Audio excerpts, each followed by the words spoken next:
Hari itu hujan mengguyur deras sejak pagi. Sekolah diliburkan. Raka yang bosan di rumah mengajak Dio ke perpustakaan tua di pinggir desa, tempat yang konon menyimpan banyak buku sejarah yang tak pernah dibuka. Kalau mau cari hal seru, di sinilah tempatnya, kata Raka sambil menyeka debu dari rak kayu reot. Saat mereka membuka salah satu buku tebal berjudul Sejarah Tak Tertulis Nusantara, sebuah peta sobek jatuh dari sela-selanya. Peta itu menggambarkan jalur ke Bukit Kabut, lengkap dengan tanda merah dan tulisan samar. Jangan sampai matahari terbenam, atau kau tak akan kembali. Dio mulai ragu. Raka, ini serius bukit itu. Apa? Kutukan? Hantu? Ayo, kita bukan anak kecil. Potong Raka. Meski dengan ragu, Dio ikut. Mereka berjanji akan kembali sebelum matahari terbenam. Sore itu mereka berjalan menyusuri jalur di peta. Anehnya, kabut mulai turun lebih cepat dari biasanya. Udara jadi dingin dan suara hutan mendadak sunyi. Terlalu sunyi. Setelah 1 jam berjalan, mereka sampai di sebuah pohon besar dengan tanda ukiran aneh. Persis seperti di peta. Tapi saat Raka menyentuh ukiran itu, tanah di bawah mereka bergetar pelan. Dio melihat ke arah semak. Raka, kamu dengar itu? Suara ranting patah. Lalu bisikan. Bukan satu, banyak. Mereka saling menatap. Langkah mundur. Tiba-tiba teriakan panjang dari balik kabut. Bukan suara manusia, dan itu mendekat.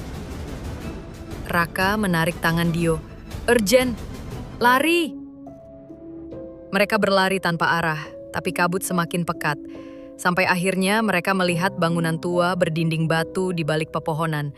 Sebuah rumah kosong yang tak tercatat di peta. Mereka masuk untuk bersembunyi, tapi pintu tertutup sendiri di belakang mereka. Terkunci. Dan dari dalam gelap rumah itu, suara langkah kaki mulai terdengar dari atas loteng. Dio memegang bahunya erat.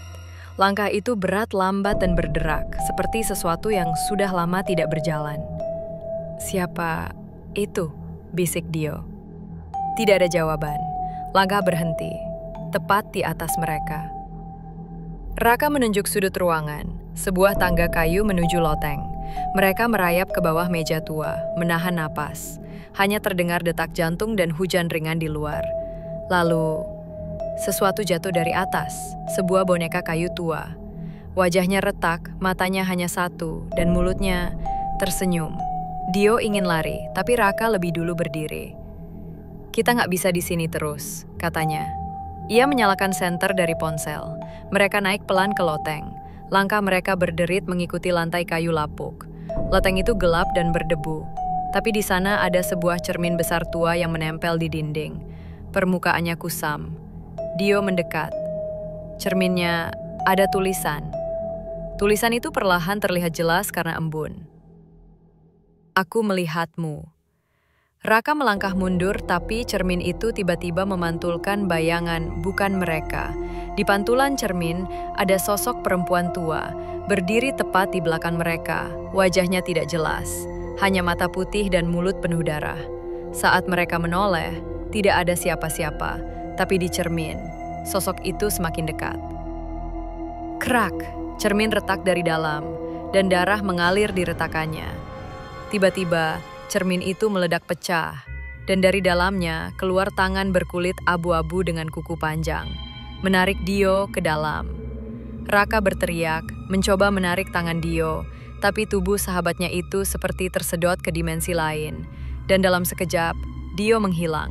Yang tersisa hanyalah pantulan Raka di pecahan cermin, dan di balik pantulan itu, wajah Dio memandangi Raka dengan mata kosong. Dio terjebak.